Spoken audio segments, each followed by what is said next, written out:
শহীদ শরীফ উসমান হাদি ভাইকে আমরা যুবকেরা চিন্তা না, কথা বলেন ঠিক কিনা? কিন্তু সময়ের আবর্তনে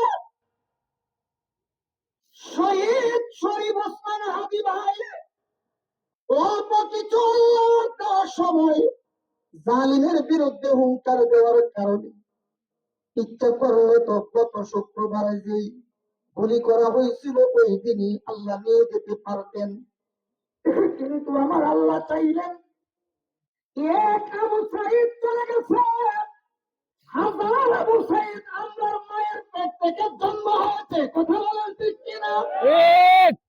আর এক উসমান হাদি যদি শুক্রবারই চলে যাইতো আল্লাহ পারতেন নিতে, কিন্তু আমার আল্লাহ নিলেন না। এক সপ্তাহ তাকে বাঁচাইয়া রাখলেন। বাঁচাই রাইখা ওই উসমান হাদিরে সারা পৃথিবীতে আল্লাহ পরিচিতি করাইছেন। জালিমের বিরুদ্ধে কথা বললে এমন ভাবেই বলতে হয়, আর হাসিগুলি আজকে আমরা সামনে ম্লান হয়ে ভেসে ওঠে। আর 2 বছরের সন্তানকে কাঁধে নিয়ে যে শিক্ষাটা দিয়ে গেছে, এই শিক্ষাটা আজকে আমরা সামনে ম্লান হয়ে ভেসে ওঠে। কারণ কি, হাদি তার জীবনের সময় থেকে কিছু সময় এমন কাজে লাগাইছে, রাস্তা দিয়ে হাঁটলে মেয়েরা গিয়া কইতো, ভাই হাদি ভাই আপনার নির্বাচনে 200 টাকা, 500 টাকা, 50 টাকা, 1000 টাকা, এই টাকাটা দিয়ে শরিক হইলাম। হাদি বলতো, না না, আপনাদের টাকা লাগবে না, দোয়া করেন, আপনারা দোয়া করলেই হবে। কোন কোন হিংসুকরা বলতো, হাদি নির্বাচনে দাঁড়াইছো, 500 ভোট তো পাইবা না। হাদি মুশকিল এসে বলতেন, 500 ভোট যদি নাও পাই কোনো সমস্যা নাই, হকের পক্ষে আছি, বাতিলের বিরুদ্ধে আছি। 500 ভোট পাইলেও তো টাকা ছাড়া, 500 ভোট পাইলেও তো কম না, টাকা দিয়া ভোট কিনা 5 লক্ষ ভোট পাইলে যতটুকু দাম হবে আল্লাহর দরবারে, আমি হাদির টাকা ছাড়া 500 ভোট পাইলেও এর চেয়ে বেশি দামি হবে। কথা কোন ঠিক কিনা? নির্বাচন পকেটে টাকা দিয়া করতে হয়। আর হাদি রাস্তা দিয়ে যেখানেই যাইতো মানুষ গিয়ে বলতো, আর সে গুলি খাওয়ার আগের দিন সে হিসাব দিয়েছিল, আমার কাছে এই পর্যন্ত এইভাবে আমার রকেট নাম্বারে, আমার বিকাশ নাম্বারে, এই নগদে সব মিলাইয়া এইভাবে 8,65,300 এই টাকা এইভাবে হিসাব দিয়েছে। কয়জন পাবেন? এমন পাবেন কয়জন? সময় কাজে লাগাইছে। সে কি কোনো মাদ্রাসা পড়ুয়া কাউরা হাদিস পাস ছেলে ছিল? কথা বলেন না কেন? আজকে তার জন্য মানুষ এত কাঁদলো কেন? এমন কোন মসজিদ আছে যে মসজিদে জুমার পরে আজকে উসমান হাদির জন্য দোয়া করা হয়েছে না? আছে এমন কোন মসজিদ? সব মসজিদেই তার জন্য দোয়া করা হয়েছে, কারণ সে সময় কাজে লাগাইছে। বলেন সময়, ভাই ভাই সবাই করেন, সময় কাজে লাগিয়ে আপনি আগামীকাল 12 ঘন্টা সময় পাবেন। হ্যাঁ, ভালো কথা, যদি পানও এটাকে আজকে একটা চলে যাওয়ার কারণে আপনাকে আগামীকাল একটা দেওয়া হবে না, এটা আমার আপনার বাজেটকৃত। আপনাকে আমাকে 60 বছর কথার কথা ধরে নেন, হায়াত দেওয়া হয়েছে। আমার আপনার বেঁচে থাকার সময় বুঝার জন্য ধরে নিন কত বছর। ভাষা মনে হয় বুঝেন, দত্তরালের নতুন মানুষ তো, আমি না বুঝারই কথা। সারা সিলেটে অনেকেই জানে আমার বাড়ি দত্তরাল, এমন অনেকেই বলে আপনার বাড়ি মনে ঢাকা দক্ষিণ। বলি না, ঢাকা দক্ষিণ আমি থাকি, আমার উয়াদের ময়দানের লজিং বাড়ি। প্রায় 27 বছর ধরে এই দত্তরায় হাজী জয়নাল সাহেবের বাড়িতে আমি থাকি। এটা আমার লজিং বাড়ি, আমার নিজস্ব বাড়ি না। আলহামদুলিল্লাহ, আপনাদের সাথে আমার একটা কলিজার সম্পর্ক। রাজু মেম্বার ভাই যখন দাওয়াত করছেন তখন আমি বলছি, ওই দিনে শুক্রবার যেহেতু আমি আর কোনো প্রোগ্রামই রাখবো না। আসলেই আজকে কোনো প্রোগ্রাম এই প্রোগ্রামের আগেও ছিল না, এই প্রোগ্রামের পরেও আমার আজকে আর কোনো প্রোগ্রাম, আর কোনো ওয়াজ মাহফিলে যাব না, নাই আর কোনো প্রোগ্রাম। কারণ সুরও বলে 7 ঘর বাচ্চা চুরি করে, কথা কন বাস্তব কিনা? তাহলে আমি যেখানে সবসময় খাই, ঘুমাই, থাকি, এই জায়গায় একটা মাহফিল করবো, এই জন্য আজকে অন্য কোনো প্রোগ্রাম রাখি। আর না রাখাতে হয়েছে লাভ কি? আমার সময় ঠিক 11টায়, বসছি ঠিক 10টায়। 11টায় বসার কথা ছিল।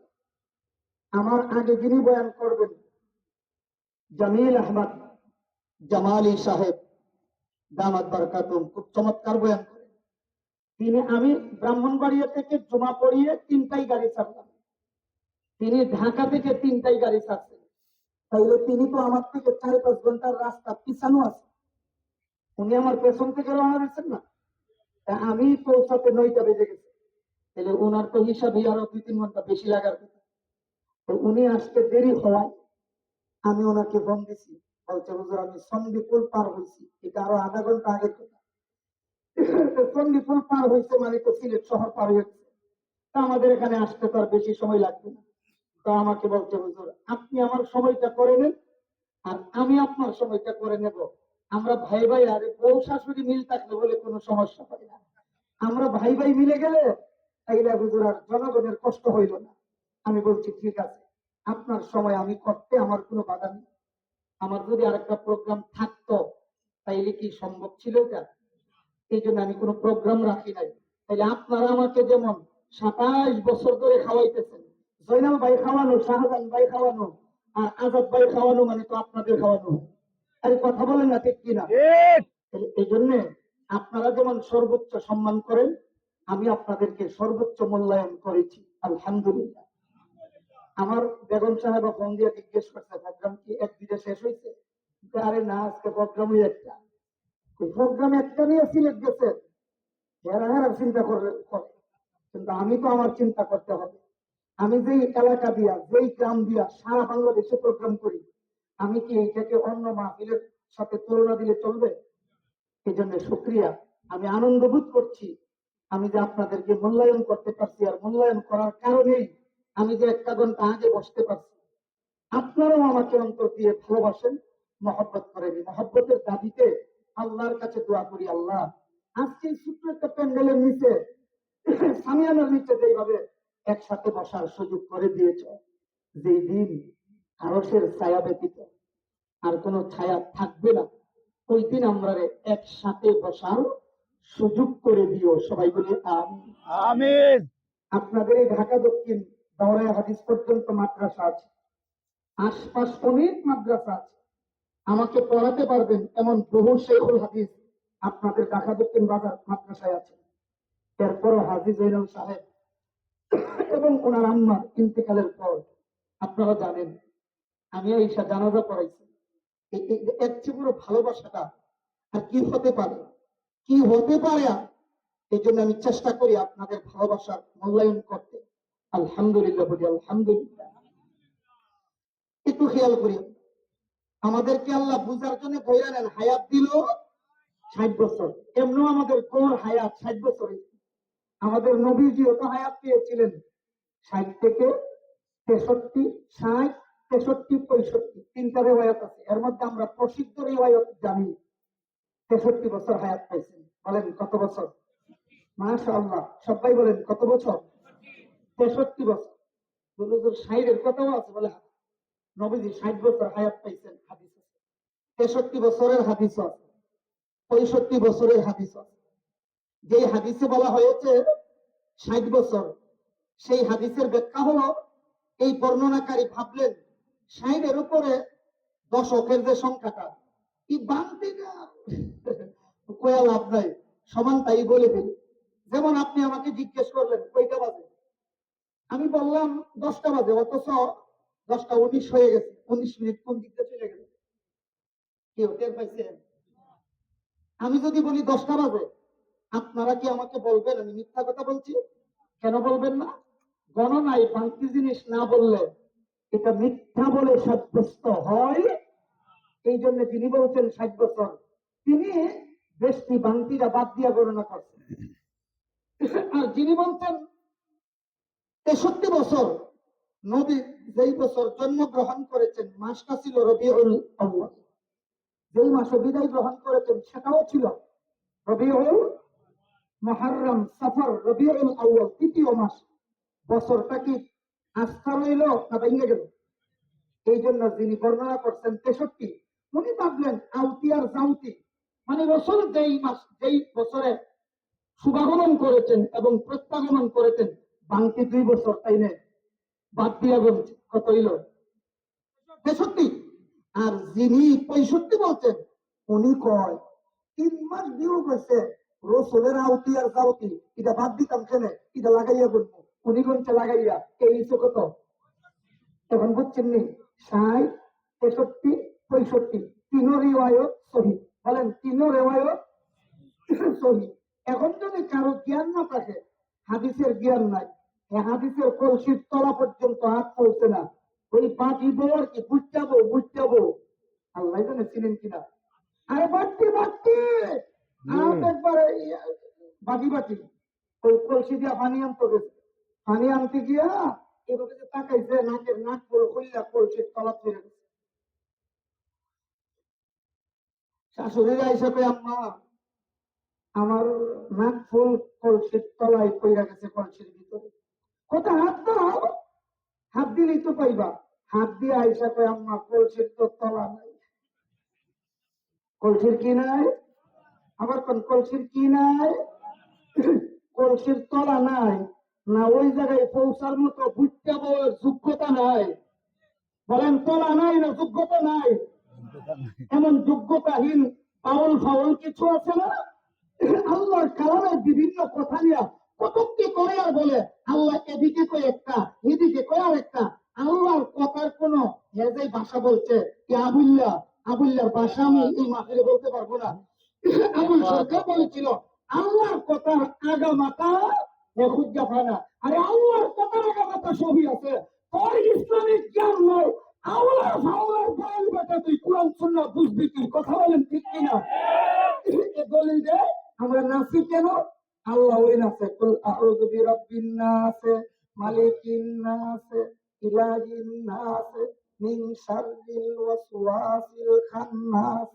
নাউযুবিল্লাহ বলবেন না? নাচ অর্থ নাচানাচি না, নাচ অর্থ মানুষ। বলেন নাচ অর্থ মানুষ।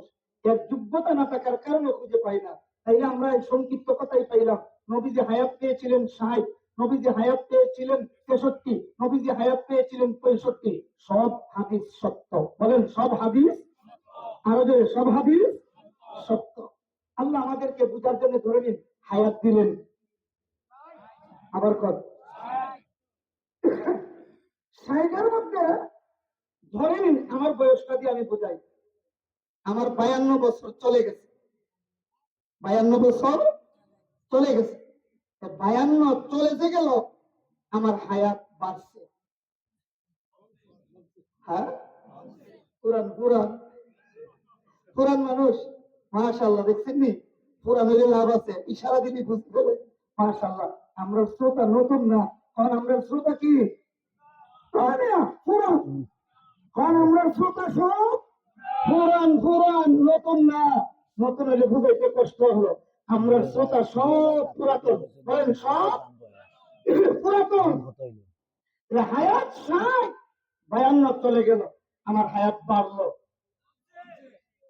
আপনি ঢাকা দক্ষিণ বাজারে ফ্লেক্সিলোডের দোকান দিচ্ছেন, 60,000 টাকা নিয়ে দোকানটা প্রথম শুরু করলেন। কয় হাজার? এখান থেকে বাড়িতে মেহমান আসার পর 10,000 টাকা খরচ করে ফেলেছেন। আপনার পুঁজি মূলধন বাড়ছে। হ্যাঁ, আপনার নির্ধারিত পুঁজি ছিল 60,000, এখান থেকে 10,000 খরচ করে ফেলেছেন অন্য কাজে, দোকানের ভিতরে। আর সবাই বলেন এই দোকানের ভিতরে 60,000 থেকে 10,000 নাই। আপনি যদি বলেন আমার 10,000 টাকা নাই, তবু আমার দোকানের পুঁজি বাড়ছে, এটা যেমন বোকামি হবে। আপনার 60 বছর হায়াত থেকে 30 বছর চলে গেছে বাবা, হায়াত বাড়ে নাই, হায়াত কমছে। কথা বলেন ঠিক কিনা? ওই 60,000 টাকা 10,000 চলে গেলে যেমন পুঁজি কইমা গেল, অনুরূপ ভাবে আমার আপনার 60 বছর থেকে 30 বছর যে চলে গেছে, হায়াত বাড়ছে না বরং হায়াত কমছে। বলেন হায়াত কমছে। এই জন্য বাবা দিন দিন আমার আপনার হায়াত কিন্তু কমতে আছে। একদিন তখন আমার আল্লাহ হাসরের ময়দানে ফয়সালা করে জান্নাত জাহান্নামের ফয়সালা দিয়ে দিবেন। একদল জান্নাতি আরেকদল জাহান্নামী। বলেন একদল জান্নাতি আরেকদল। ফারিকুন ফিল জান্নাতি ওয়া ফারিকুন ফিস সাঈদ। একদল জান্নাতি হবে আরেকদল জাহান্নামী হবে। আমার আল্লাহ জান্নাতীদেরকে জান্নাত দিয়া জাহান্নামীদেরকে জাহান্নামে দিয়া একটা দুম্বা অথবা ভেড়া, ভেড়া চিনেন নি? এটা জবে করবেন আল্লাহর কুদরতি ভাবে। ওই দুম্বা বা ভেড়াটা জবে হওয়ার পরে জান্নাতি আর জাহান্নামী আমরা ডাক দিয়ে বলবো, আল্লাহ এই যে দুম্বা বা ভেড়াটা জবে করলেন এটা কি? আল্লাহ বলবেন, বান্দারে দুনিয়াতে থাকতে যে তোমরা সন্ধ্যা মৌত একটা জিনিস, মৌত আজকে যে যারা জবে করছি দেখতে যদিও দুম্বা বা ভেড়া, মৌতের মরণ হয়ে গেছে। জান্নাতে যারা গেছো চিরস্থায়ী জান্নাতি থাকবা, জাহান্নামে যারা গেছো